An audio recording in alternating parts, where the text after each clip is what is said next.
the past year, American mainstream media has made its stance clear on immigration issues at large. Some of this might be rooted in racism. We don't know where they are, and we don't know what they're doing.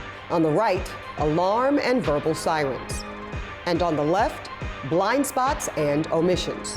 Now, while around 13,000 Haitians made their way to the American southern border via Mexico, Brazil, and Chile since the 7.2 magnitude earthquake, and it's vital to specify which earthquake because Haitians have been immigrating since the historic 2010 disaster. Both South and Central America have been popular, albeit life-risking routes taken by refugees. Most notorious for Haitians is the Darien Gap. This jungle dividing Panama and Colombia is also the menacing forest that remains the life-threatening line between potential human trafficking and possible safety. As for Vice President Kamala Harris, we have to understand Haiti. I mean, talk about a country that has just experienced so much. As a member of the Western Hemisphere, we've got to support some very basic needs that the people of Haiti have. So as more immigrants continue to be expelled this week, some are recalling the Statue of Liberty's 1883 ode to immigrants. Give me your tired, your poor, your huddled masses yearning to breathe free. While others are reciting Childish Gambino's prolific 2018 hit, This is America. This is America. Now taking a closer look at the Haitian immigration and deportation crisis at the Texas border is founder and executive director of Incultured Company, France Francois. Also with us is Grammy-nominated Haitian-American singer and songwriter, as well as a humanitarian, MELKY Jean. Ladies, welcome to the show. Now, reports show that the Haitian refugees have begun these life or death migration missions as they relate, of course, to a litany of things, natural disasters, the obvious political just debacle that's happening in Haiti. And all of this actually all goes back to the 2010 earthquake that many people are still healing from.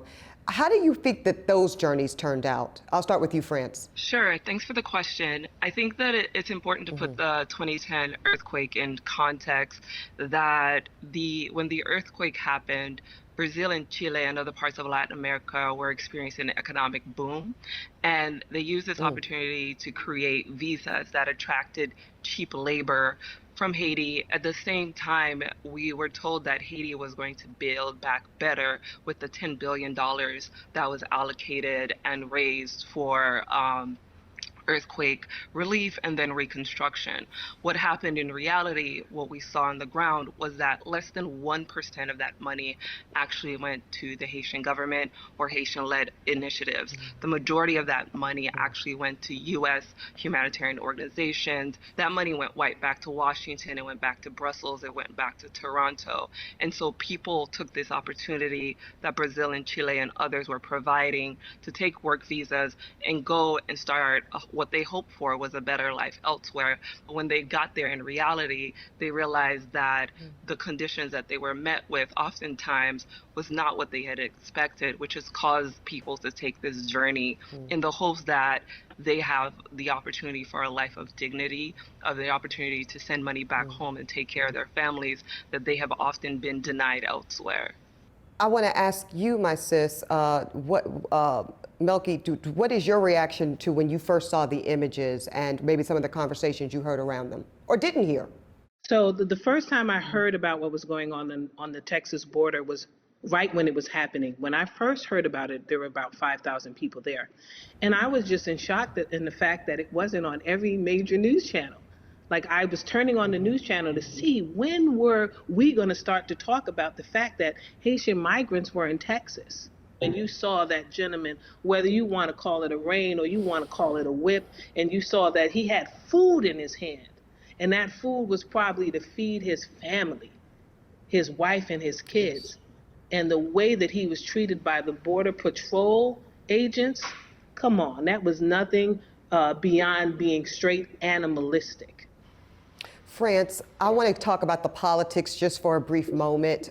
Typically, I think most Americans tend to associate very strict, hardline immigration policies as right-leaning, Republican-leaning, and associated with that political aisle. However, as you know, we're hearing and seeing, and as Melky just pointed out, those visuals that everyone has seen now of the what really harkens back to slave patrols, but now they're called border patrols, wrangling black people, rather, Haitians in this case. This is happening under a Democratic administration, that of Joe Biden. So how important is it that you think that people understand that this is a bipartisan issue, this anti-black immigration system is bipartisan? Some of the worst conditions that Haitians have faced in terms of immigration and some of the toughest immigration policies we've seen have actually been under Democratic presidents. We can follow that with the President Clinton after the democratically elected president of Haiti was taken out of power with the support of the U.S. government. Haitians who were fleeing the military junta and the violence at that point were put at Gitmo long before 9/11 and things like that, because that is where Haitians were held, abused, raped, and then sent to die. And another point, when U.S. aid comes to Haiti, you often see that it comes on ships. That's intentional because those ships remain in Haitian waters. Those ships are U.S. Coast Guards that remain in Haitian waters to ensure that Haitians don't take boats and don't flee. So Haitians, we don't even have access to our own waters or international waters. So these policies have continued throughout Obama administration. Obama was a deporter in chief. It's really important for us to note, especially as elections come up, that it is the Democrats who have gone out of their way to make it impossible for Black people to survive in their countries and for Black people to migrate out and seek a better life in the U.S. What can people do other than be heartbroken and outraged? What are the steps? Where can they either send resources or pick up the phone and advocate for something that improves the life of Haitian people trying to seek asylum here in America? I think as we fight for Black Lives Matter and the rights of Black people and other people of color in the U.S., we need to make immigration reform part of that fight. Lastly, another suggestion is that the Biden administration was willing to recognize that Haiti was too unstable to return people to an extended temporary protected status. If they can recognize that temporary protected status should be extended, that status should also be extended to include the migrants at the border, because if TPS is necessary and you're saying that people can't go back to Haiti now, then they can't go back if they came across the border. The fact of the matter is that the Haitian plight is the African American plight. We are all in a country where us as brown and Black people live in a different world, a world where we see policies and rules and things are different for people who are of a lighter shade than us.